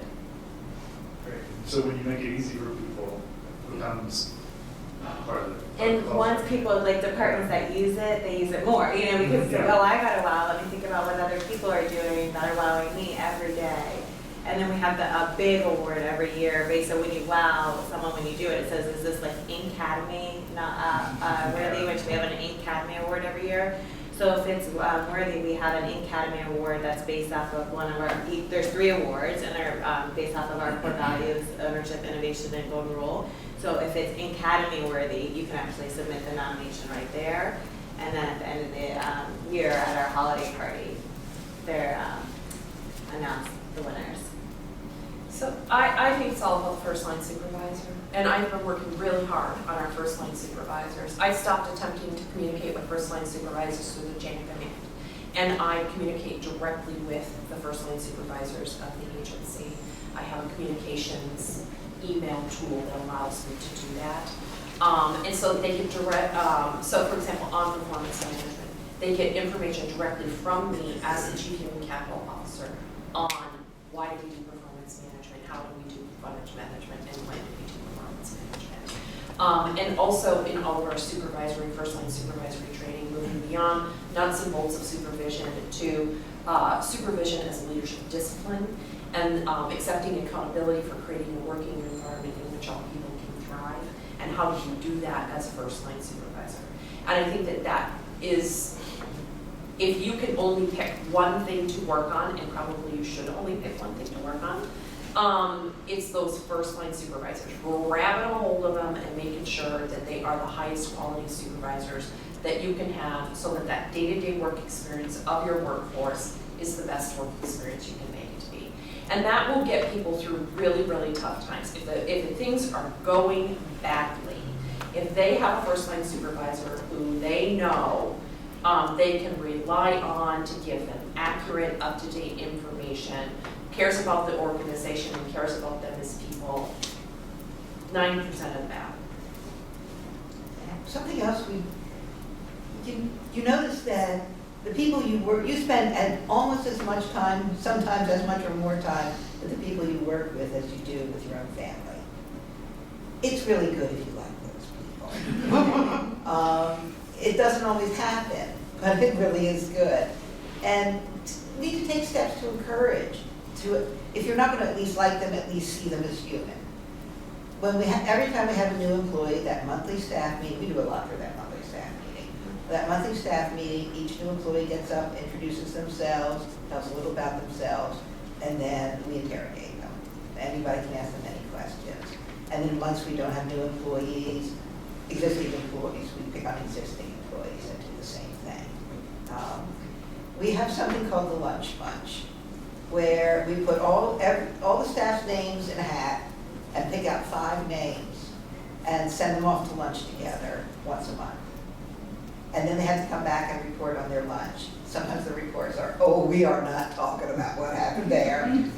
What happens at lunch stays at lunch. But sometimes it's very revealing, so that we all get to know each other a little bit. Now, because we have 60 employees, that's doable in a 60-employee universe. But I actually shared this with my nephew, who works at a very large company. And he has a 60-employee department that he manages. And he's started doing that with his department and finds that it really helped the intangibles, the ability of people to actually want to go to work during the day, because they're going to be talking to and interacting with people they want to talk with and interact with. I want to pick up on something that was mentioned about performance management, performance conversations. At NOWCC, we had a series of experiences with the annual review process. It proved something that everybody endured, few people benefited by, nobody liked. So a staff team came together and created a new approach that we call PBR, not Pat's Blue Ribbon. Although that might work too. It was fuel for creativity. Not that there's anything wrong with it. No, Yeah. there's a refrigerator in my office.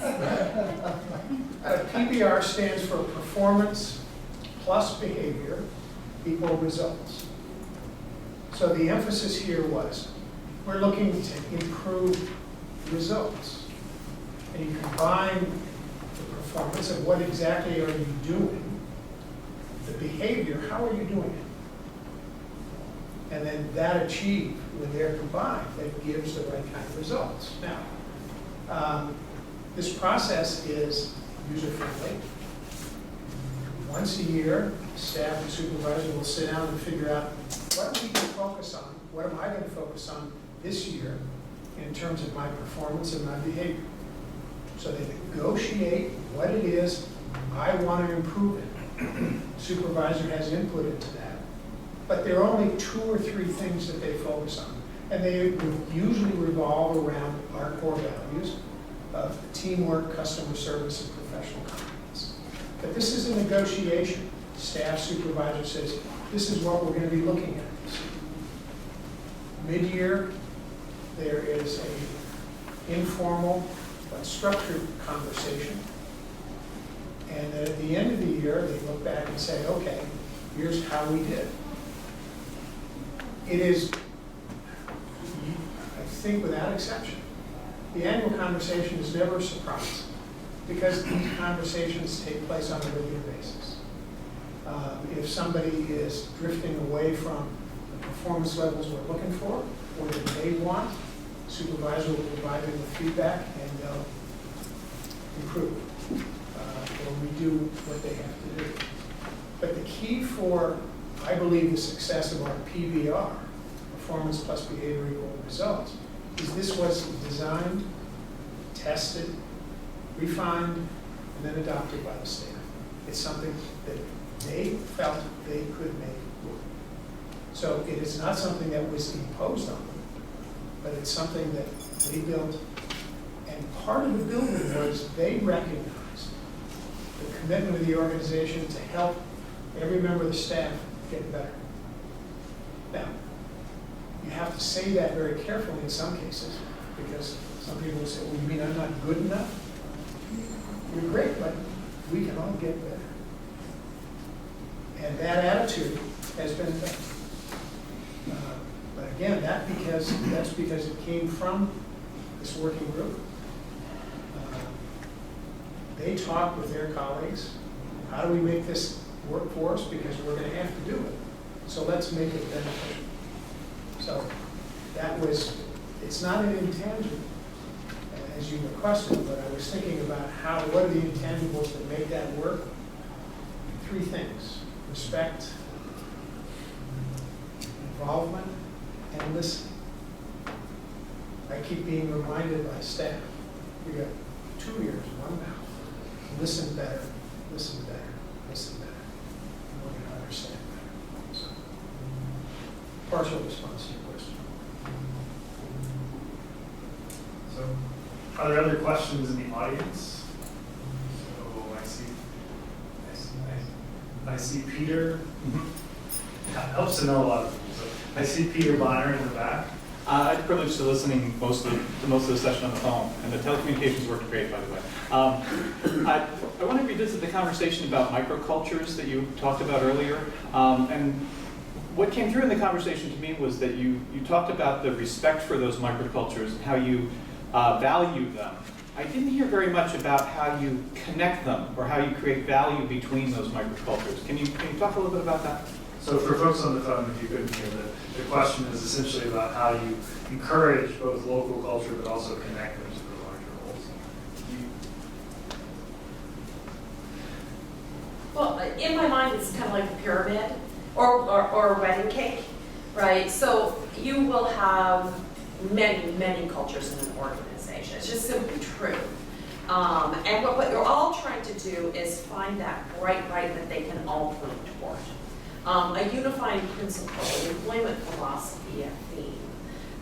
And when you find the right thing, the right diamond, it will resonate with everyone in a way, and everyone will go, well, of course that's what it is. And so as we looked at this at NASA, it's almost, I hate to do this too much, but you can almost like word cloud it. So you go out and you're talking to different people, and you will start to hear consistent words, consistent language, consistent themes, no matter who you talk to, or what their culture is, or what their program is, or their project is. And when I went to NASA, the word I kept hearing, no matter where I was innovation. You talk to the astrophysicists, you hear about innovation. You talk to the people from when the shuttle was returned, you hear about innovation. You talk to the people who are working on the Mars rover, and you hear this one word.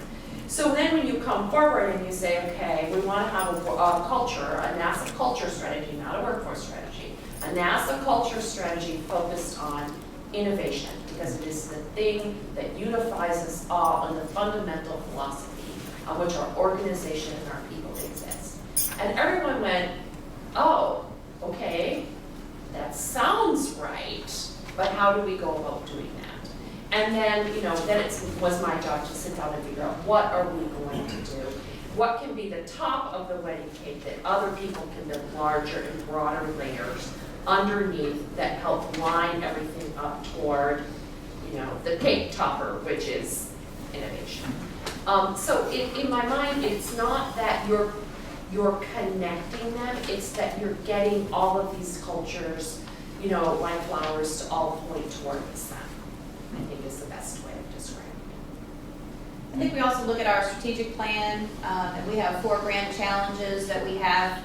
So when you start surrounding all of those units around 4 grand challenges or strategic initiatives, you'll find where there are some opportunities and they encourage collaboration among the units to accomplish those strategic initiatives.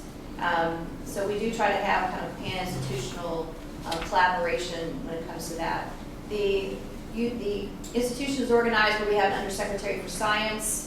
So we have several scientific units, like the zoo, like our Tropical Research Institute, Natural History, is all underneath the Undersecretary for Science. So they obviously will have some collaboration from a scientific perspective. And then you have the Undersecretary for History, Art, and Culture. So our museums and so forth can collaborate within their own artistic and cultural discipline.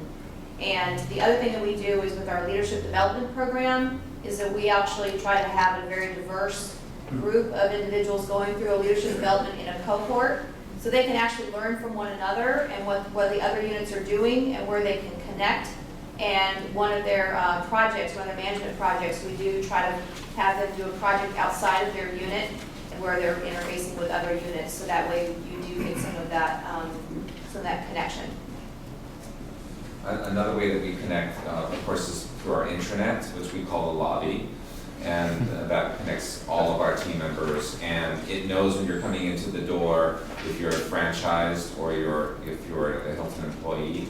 And then by brand, we have a platform to, basically it's like Facebook, and we use it for innovation.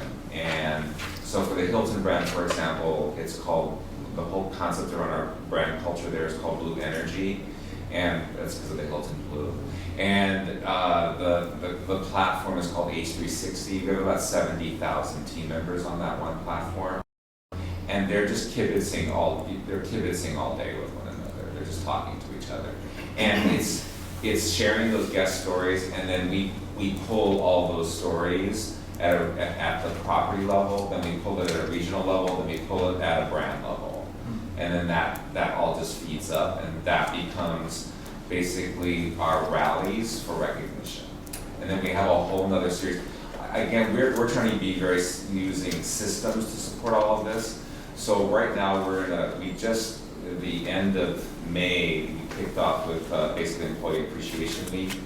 That led us into this we have a whole thing around, it's called Catch Me. And basically it's all automated. It's recognition that you send from team member to team member, wherever you want, to teams, and it's customized little emails basically that you can send to each other. And within the first 4 days, I think that we opened it, we had like 13,000 catch me's, and then we will run we run this push until the end of August. So it's kind of a summer thing. But again, that's just examples of some of the things that we do. And then on a more micro level, using, again, we're SuccessFactors customers, so Jam is part of one of their solutions that they have, which is, again, a social networking platform. And so we are actually designing and developing our programs so that they have a Jam component to it. So as part of the pre-process to come into that program, you'll be connecting with your fellow colleagues. During the session, you'll be, and you can use this for, again, it's just like Facebook. You can put a lot of stuff in there and then post. And then that creates this whole notion of alumni.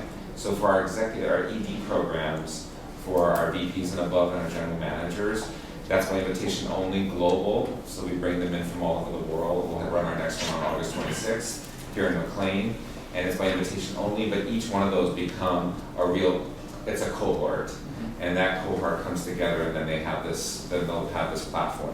The other thing that is really cool, just to attach what we've done, that I think was a brilliant idea from our person on our team, was, so you're invited to come to this VP program or GM program. You're asked you're going to talk on leadership, say for example, for only 3 minutes. You have to have 3 points in 3 minutes or less. And when you come to this session, we then set up a green room next to the hotel where we're televising you.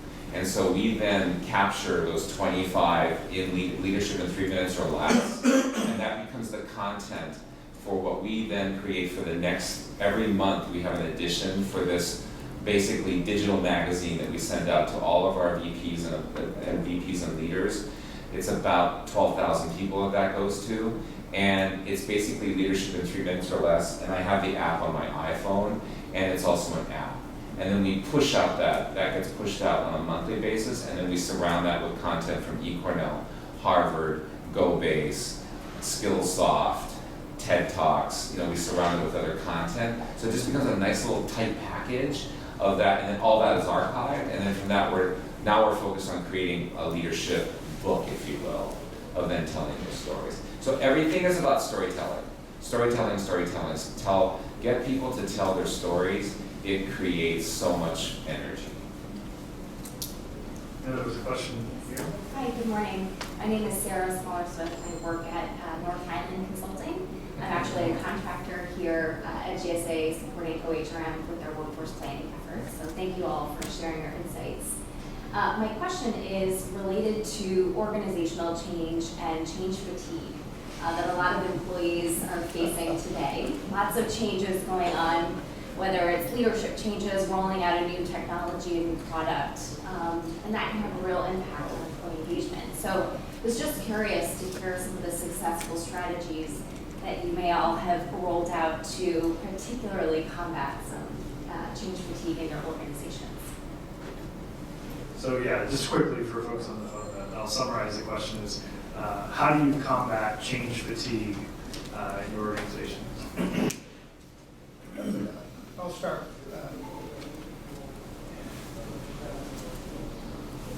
When we institute new change in our payroll system, which touches not just the staff, but the 600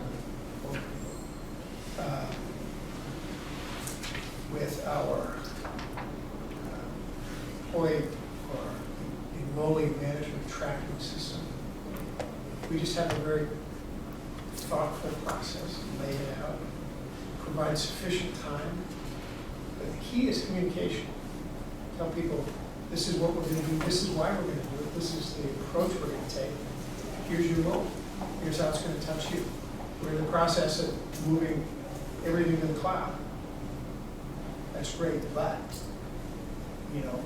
it starts with having to go through all your folders. What do you want to take up? And with the understanding, you're supposed to call some of that out. So there's more time sitting in front of the screen that I'm not doing my regular job, but this is part of the work. But we develop a plan, we communicate it very carefully, and we permit the plan to be modified as circumstances. Again, we have a small staff. They easily fit in this room. A little different than the rest of them. But it's planning and communication and managing expectations. Because when you say, we're going to go to the cloud, I'm going to hear one thing, Justin's going to hear another. So managing those expectations, that's communication. That's what we try to do. Also, segue with what Jerry said, I think you also need to engage your first-line supervisors because they really are where the rubber meets the road. So, for example, the Aerospace Museum is about to go through a major revitalization. Their building is going to be completely renovated. And if you've seen the size of the museum, you know that we're talking hundreds of millions of dollars. It's going to be a multi-year process, so it's going to be a huge change effort. One of the things that I talked about is I mentioned that we have a lot of collections. We have beautiful planes, we have the spatial discovery, I believe our housing center, and those are wonderful. And we also need to be looking at digitization. For those people who can't travel to DC or out to Chantilly to see the shuttle, so there's this large contingent of employees who just love our collections and like to think that the visitor experience is to come and feel and touch it. And then we also have this other, in the world of digitization, what do we need to do to shift possibly some of our resources and some of our efforts to making sure that we satisfy that community as well. We can't make it to them all. And as they go through this revitalization, they are really taking the focus effort on the leadership, not only the senior leadership of the museum, but also with the first-line supervisors, helping them understand, listening to them, and listening to what are their concerns going to be, what are the questions you're getting. I mean, it ties in some of that communication, and some of that communication is really best done at the first-line supervisor level. So I would say that you need to focus there as well. I would say in terms of fatigue, change fatigue, so change is happening all the time and it always will. What causes fatigue is boomeranging, meaning we change a lot of things really fast and then bam, we change nothing for a really long time. Then we change a lot of things really fast and then bam, and it's the highs and lows of it. And then the second thing is employees are vexed by change efforts that begin and maybe go pretty far and then don't finish. So that's what makes them tired. So the two things that you can do is smooth out the cadence so that the pace of change is consistent rather than worrying about is it fast or is it slow. It can be fast as long as it's consistently the same speed. And so you have to know about lots of the different change efforts that are going on in your organization, because from the individual employee's experience, they don't care that this is being done by acquisition and this is being done by finance and this is being done by HR. And you all got to work together to keep that pace steady. The speed of it isn't nearly as important. And do not begin unless you plan to finish. I know everybody thinks they're going to finish, but you have to be really, really realistic. You are far better doing something smaller that you actually finish than taking on something large that never grows roots and turns from an acorn into a tree. Thanks for that, Jerry. I know a lot of people in the federal sector do look at NASA every year as the example, and I appreciate that you've told me repeatedly that you have to choose one or two things and get them done, rather than people tend to focus on all 80 plus questions in the survey to try to do a little bit in response to everything. So, Jessica, did you have a? No. Okay. Are there other questions in the room back here? Yeah, I just got a quick question specifically for Kimo and Diana. You guys mentioned you have a bifurcated workforce, the trust and the appropriated employees, and then the corporate and the franchisees. I'm at the U.S. State Department, and we have the Foreign Service, the Civil Service, contractors, and locally employed staff at embassies and consulates abroad. So my question is, whenever you're doing branding and kind of managing expectations for these kind of siloed different career tracks, how do you manage those expectations to really highlight the realities of the differences and what's possible and what's not possible given which silo that you've fallen into? Well, some of it has to do with our policies. Some of our HR policies, we do try to mirror whatever policy we set for the federal side, which is typically focused and required by the code of federal organizations. So we need to follow that first. And then we determine, for the areas in which we have discretion, what type of philosophy do we want to have around this particular area. So we set what our federal policy is, and then we actually look on the trust side and say, does it make sense to mirror the same policy? Because that helps ensure some consistency and some fairness between our federal and our trust employees. There are some opportunities, though, where trust employees, we do have a little bit more flexibility. And we try to utilize that flexibility to the point that it is not to our trust employees from our federal employees. So it's almost like sometimes they want to be the same, they want to be treated the same, and then there's sometimes that they don't want to be treated the same. But there are some things just by regulation, for example, phased retirement is only for federal employees because our trust employees are obviously on a different type of retirement system and have different benefits packages than we can provide to our federal employees. Again, we try to maintain some equity between those two groups, and then there are some areas where we just cannot, we cannot mirror it, but we do try to mirror it as much as possible in order to maintain that consistency. Yeah, for us, it really would depend on the content, and then it would be the audience. And then, so for example, the one that has the broadest application for everybody would be the brand. I mean, the brand is the brand is the brand, regardless if what employee you are. And then, you know, then when it comes down to who you are, then I would say then we would start to differentiate about what, you know, so when it comes to leadership training, for example, that tradition focuses more on just our Hilton employees. And for example, when we're sharing our SkillSoft libraries, or we're sharing, from a legal perspective, we also have to make sure we're very tidy on this. But to all the issues around implicit employer, that we're very clear around what content then gets shared with those particular audiences, and I can do that with our systems. So, you know, that I can, as a franchisee, you'll only see this, and as someone that's a Hilton employee, you'll see this. So I can make that pretty tight. So we have about 240,000 people that are on our learning management system that I can then run reports off of all of that as well. So we have 2 minutes remaining, so I'm going to ask our panel to give us 6 points in 2 minutes. 1 point each. Anybody who would like to start? Points on what? So, What's the point of your points? so your takeaway that you haven't already shared. Best practice. Yeah. Oh, that's practice. Oh, that's It's not gonna know. I'll take 2. Go ahead. Please do. One is 3, actually. The challenges, the ideas that have been flown, even though there's a huge size disparity between us and everybody else here, but some of the concepts are fascinating. One thing I was reminded of is don't embargo information if you don't have to. And if you do it as a matter of course, it sets the wrong message. The second idea is, I'm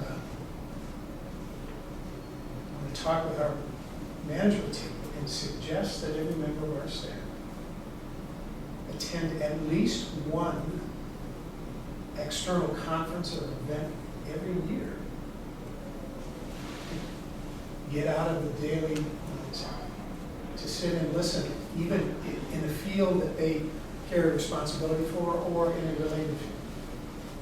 Get some new ideas for them, because I've learned a lot from today, and I would hope that everybody can have an open mind and continue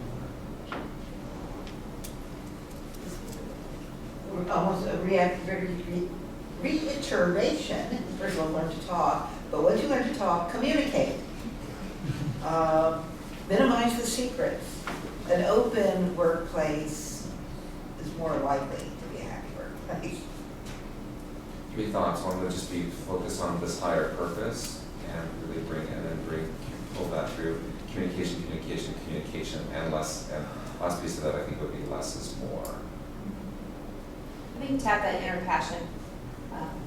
I worked at the VA, and I went to work for the VA because I value the veterans, I honor the veterans. And so that's already inside me, it's already intrinsic, you don't have to sell me on it. So to the extent that you can actually tap that inner passion and understand it and help them translate that into the work that they do, I think that's really the true power. I think empowering the team to help, like, foster engagement within themselves and not have to be this big program. So communication, letting them do that, and then also storytelling is really, really important, and keeping people connected to the mission and your values. Can I say one more thing about brand promise, based on what I've heard? If you build it, a brand promise, and most importantly, if they believe you mean it, they'll stay and help you thrive. And that was going to be mine. You have to model the behaviors yourself that you are trying to instill in your workforce and live them very visibly every day and be the spokesmodel for what it is that you're trying to promote in the workforce. Thank you. So I want to thank our panel, I want to thank our audience, I want to thank Debbie and IAC. I want to thank GSA for hosting us in this great space with technology, and I look forward to the next event. I also want to thank the panel. This is one of the most distinguished panels we've put together so far this year, and we're able to do that with the help of Justin, so I want to thank Justin as well.